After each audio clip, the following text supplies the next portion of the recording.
کیا خیال ہے بھائی؟ تو اہل اللہ جب علاج کرتے ہیں نا دلوں کا کہ آپ سے گناہ چھوٹ جائیں، آپ کے دل میں آپ شریعت کے فرائض و واجبات پورے کرنا شروع کر دیں، تو اس کا ایک طریقہ یہ ہوتا ہے کہ آپ کے دل میں اللہ کا خوف پیدا کیا جائے، جہنم سے ڈرایا جائے، آگ سے ڈرایا جائے، بتایا جائے کہ اس پر کیا کیا سزائیں ہیں۔ اس سے یہ ہوتا ہے کہ جب آپ گناہ کے قریب جاتے ہیں آپ کانپنے لگتے ہیں، خوف طاری ہو جاتا ہے آپ کے اوپر۔ جب آپ رمضان کا روزہ چھوڑنے لگیں گے آپ پر خوف طاری ہو جائے گا۔ اس سے آپ گناہ سے بچ تو جائیں گے، شریعت کے حکم کو پورا تو کر لیں گے، لیکن حکم پورا کرنے میں مزہ بولیں نہیں آئے گا۔ خوف کی وجہ سے بھی انسان کام کر لیتا ہے، لیکن کام میں جان پیدا نہیں ہوتی۔ کچھ طلبہ وہ ہوتے ہیں جو ایگزام کی تیاری کے لیے پڑھتے ہیں، انہیں پڑھنے کا شوق بالکل بھی نہیں ہوتا، ڈر ہوتا ہے کہ کل فیل ہو جائیں گے، ابا سے مار پڑے گی، یہ ہو جائے گا وہ ہو جائے گا۔ وہ بھی پڑھ لیتے ہیں، لیکن جب وہ کتاب سامنے رکھ کے بیٹھتے ہیں تو انہیں خوشی نہیں ہوتی، بلکہ ان کو تکلیف کہ کب اس عمل سے ہماری جان چھوٹے گی۔ سمجھتے ہو؟ یہ لوگ زیادہ ترقی نہیں کر پاتے، یہ دھکے دے دے کے چلتے رہیں گے، ایک دن بیزار ہو کے بھاگ جائیں گے۔ اور ایک طریقہ یہ ہوتا ہے کہ آپ جو کام کر رہے ہیں، جو ذمہ داری آپ کو دی گئی، اس میں آپ کی دلچسپی پیدا ہو جائے، وہ کام آپ کے لیے مزیدار ہو جائے۔ گناہ کبھی اللہ کے خوف سے انسان چھوڑتا ہے، کبھی اللہ کی محبت میں چھوڑتا ہے۔ محبت میں جب کام کیا جاتا ہے تو وہ کام مزیدار ہو جاتا ہے، اس میں دل لگتا ہے انسان کا۔ حضرت جابر بن عبداللہ جو رو رہے ہیں موت کے وقت کہ میں جو گرمیوں میں شدید پیاس برداشت کیا کرتا تھا وہ لذت آج مجھ سے چھوٹ رہی ہے۔ بتاؤ، شدید پیاس لذت کی چیز ہے یا ٹینشن کی چیز ہے؟ ٹینشن کی چیز ہے۔ لیکن اس ٹینشن کے چھوٹنے پر جابر بن عبداللہ رضی اللہ عنہ کو اس ٹینشن کے چھوٹنے پر ان کو ٹینشن ہو رہی ہے۔ کیوں؟ جس کے لیے ٹینشن برداشت کر رہے ہیں اس ذات سے محبت ہے۔ انسان کو جب کسی سے محبت ہوتی ہے تو اس کی نظر میں محبوب کو خوش کرنا دنیا کی سب سے بڑی لذت بن جاتی ہے۔ تو رمضان کے روزے آپ پہ فرض ہیں، وہ رکھنے ہیں، چاہو ٹینشن سے رکھ لو، چاہو اللہ کی محبت میں رکھ لو۔ میں پشاور میں تھا، ہمارے ایک دوست پٹھان تھے، بوڑھے۔ بعض دفعہ لوگ اتنے اخلاص سے بات کہتے ہیں کہ وہ 2-3 گھنٹوں کی تقریر ایک طرف اور 2 جملے ایک طرف، ان 2 جملوں سے ایسی موٹیویشن ملتی ہے کہ 1-2 گھنٹوں کی تقریروں سے وہ موٹیویشن نہیں ملتی۔ آپ کو پتہ ہے، ہم جب کسی محفل میں ہوں اور شادیوں کی بات نہ ہو تو ایسا ہوتا ہے نہیں، اب تک کی رپورٹ کے مطابق اس طرح کبھی میری معلومات کی حد تک ایسا ہوا نہیں۔ تو وہاں بھی یہی بات موضوع، میں خود نہیں چھیڑ رہا ہوتا تو دوسرے چھیڑ دیتے ہیں۔ تو پشاور میں ہماری دعوت تھی، وہ بوڑھے پٹھان تھے، بڑا انہوں نے ہمارا اکرام کیا، تھے بھی بڑے مالدار۔ تو ویسے ہی کسی نے موضوع چھیڑ دیا دوسری شادی کا، تو ہم نے بھی ان بوڑھے جو پٹھان تھے نا، بزرگ ٹائپ کے، ان سے ہم نے کہا کہ چھیڑنے کے لیے کہ آپ بھی کر لیں، اللہ نے آپ کو اتنا مال دیا ہے، اور تھے بھی بوڑھے ہو کے بھی بڑے فٹ فاٹ تھے وہ. تو کسی نے کہہ دیا کہ بھائی اللہ نے اس کام میں بڑی لذت رکھی ہے شادیوں میں, ایسی بات چل پڑی نا. کسی نے کہا کہ نہیں جی لذت جو ہے وہ بکرا کھانے میں, کسی نے کہا جی مرغے پھوڑنے میں, ہر آدمی کے اپنے مزے ہیں. کسی نے کہا کہ جی انڈیا پاکستان کا میچ دیکھنے میں. وہ بزرگ نے بڑی زبردست بات کی, مجھے کہنے لگے مولوی صاحب لذت اللہ نے صرف 2 چیزوں میں رکھی ہے. لذت اللہ نے صرف, بولو, 2 چیزوں, ایک اپنی راہ میں لڑنے میں اور ایک روزہ افطار کرنے میں.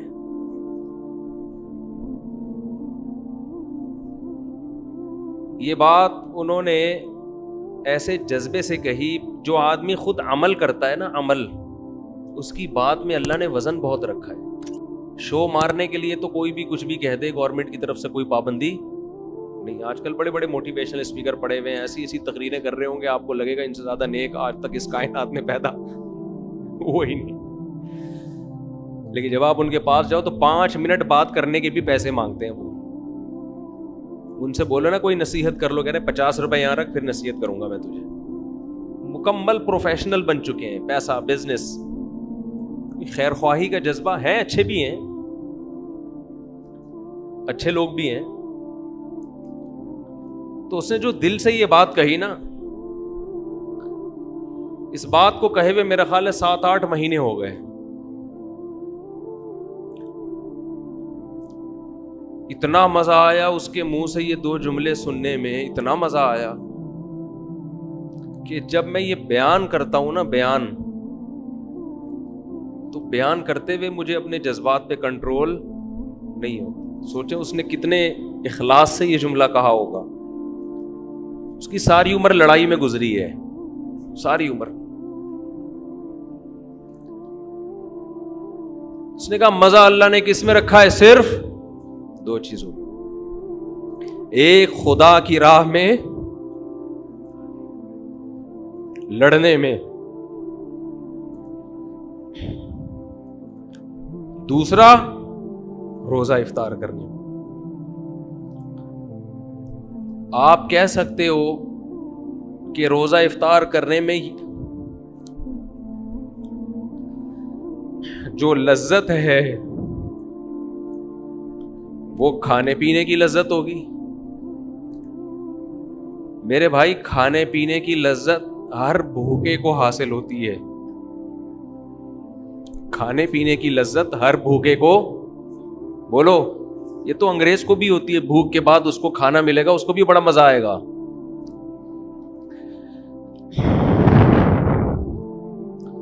پیاس کے بعد پانی کی لذت ہندو کو بھی حاصل ہوتی ہے. اس بزرگ کا مطلب وہ لذت نہیں تھا جو ہر بھوکے اور ہر پیاسے کو کھانے اور پینے کے وقت, بولو, حاصل ہوتی ہے.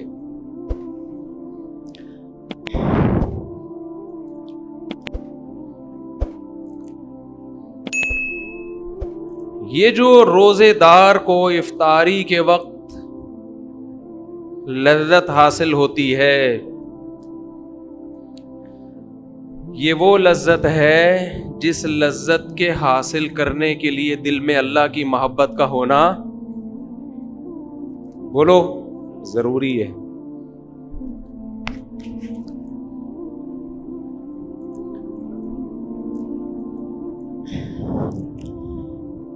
انسان کو یہ احساس ہوتا ہے افطاری کے وقت,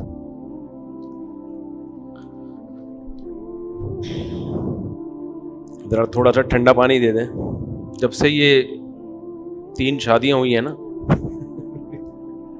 مجھے بات بات پہ رونا آتا ہے. آج جتنی انسان کی شادیوں کی تعداد بڑھتی ہے نا, اس کو بات بات پہ رونا آنا شروع ہو جاتا. 4 کے بعد تو ہر بات پہ روتا ہے وہ.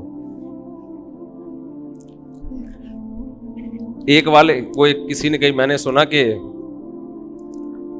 وہ ایک آدمی کی 40 سال عمر ہو گئی, اب تک شادی نہیں ہوئی. کسی نے کہا کیوں نہیں ہوئی؟ کہہ رہے ہیں اس کو کسی بزرگ کی دعا لگی ہے.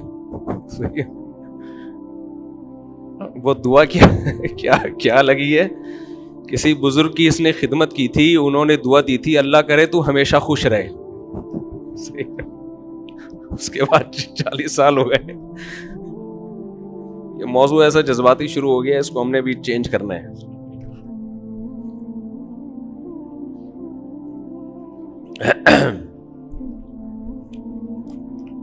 بعض دفعہ مسائل کچھ اور ہوتے ہیں, رو کسی اور بات پہ رہا ہوتا ہے آدمی, سمجھ رہے ہیں نا.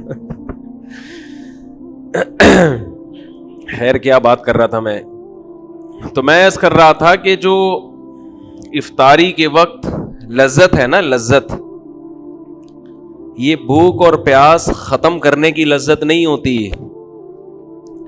یہ اس بات کی لذت ہوتی ہے کہ آج ساری دنیا پیدا کرنے والے کو بھول چکی ہے.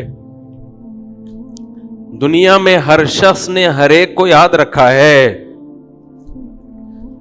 نہیں یاد رکھا تو کس کو؟ پیدا کرنے والے. تو میں یہ عرض کر رہا تھا کہ ایسے دور میں جب اللہ کو ڈکشنری سے نکال دیا گیا, اللہ کو لغت سے نکال دیا گیا, ایسے موقع پہ کوئی صبح سے لے کے شام تک بھوک اور پیاس کو برداشت کرے, اور ایک دن نہیں, ایک دن, پھر دوسرا دن, پھر تیسرا دن, پھر چوتھا دن, پھر پانچواں دن, پھر چھٹا دن, تو افطار کی لذت میں صرف بھوک ختم کرنے کی لذت نہیں ہے.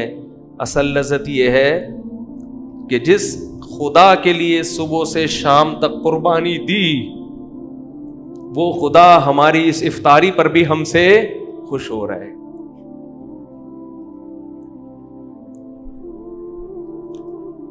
وہ ہمیں کھاتا دیکھ کے خوش ہو رہا ہے. تبھی تو ہمارے نبی صلی اللہ علیہ وسلم یہ دعا پڑھتے تھے, کیسی پیاری دعا, ذهب الظما, شدید پیاس کے بعد جب روزہ افطار ہو, فرماتے تھے نبی صلی اللہ علیہ وسلم کتنی لذتیں اللہ نے دے دی. ذهب الظما, فرماتے پیاس چلی گئی. شدید پیاس میں آپ پانی پیتے ہیں, کیسا سکون ملتا ہے. ذهب الظما, پیاس چلی گئی.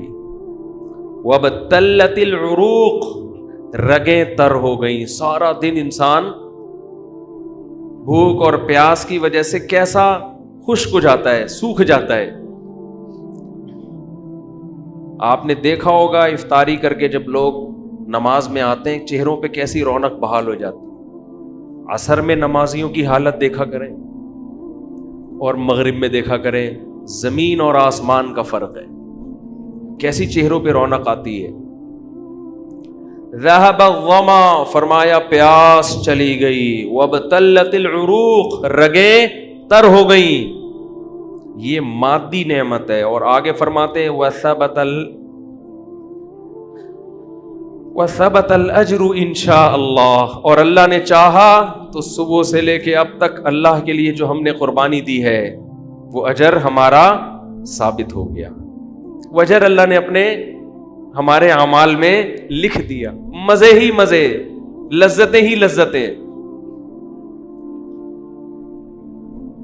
ان لذتوں سے ہمارا لبرل طبقہ, دنیا دار طبقہ اور غیر مسلم بولو محروم ہے. یہ لذت اس کو حاصل نہیں ہے. وہ بھی بھوکے رہتے ہیں ڈائٹنگ کرنے کے لیے, کولیسٹرول ختم کرنے کے لیے.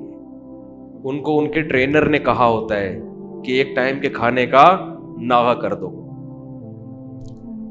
اس بھوک کے بعد جب وہ کھاتے ہیں ان کو وہ لذت محسوس نہیں ہوتی جو ہمیں افطاری کے وقت محسوس ہوتی ہے. افطاری میں اللہ نے صرف جسم میں سکون نہیں رکھا, بلکہ افطاری کے وقت اللہ نے روح کا سکون رکھا ہے. روح میں یہی لذت اللہ نے سحری میں رکھی ہے. سحری کا وقت ایک ایسا ٹائم ہے جس وقت دنیا کی کوئی قوم نہیں کھاتی. کبھی نہیں دنیا میں سنا ہوگا آپ نے اس ٹائم پہ لوگ کھانا کھا رہے ہو, کبھی سنا؟ ہے بھائی کہ جیپنیز صبح 4 بجے اٹھ کے کھانا کھاتے ہیں. کبھی سنا آپ نے؟ اگر سنا ہے تو بول دیں ہاں سنا ہے, نہیں سنا تو تھوڑا گردن ہلا دیں. کبھی سنا آپ نے؟ کھانے کا ٹائم نہیں ہے یہ, کہیں بھی نہیں دنیا میں کھایا جاتا. نہ امریکی کھاتے ہیں, نہ جاپانی کھاتے ہیں, نہ چائنیز کھاتے ہیں, نہ ہندو کھاتے ہیں, نہ سکھ کھاتے ہیں. اللہ کو یہ ادا پسند آتی ہے کہ جہاں لوگوں نے میرا نام لینا چھوڑ دیا, ہر جگہ نفس پرستی. اب تو لوگ حکومت سے مطالبہ بھی صرف مہنگائی, صحت, ان چیزوں کا کرتے ہیں. اسلام کا مطالبہ کرنا بھی چھوڑ دیا.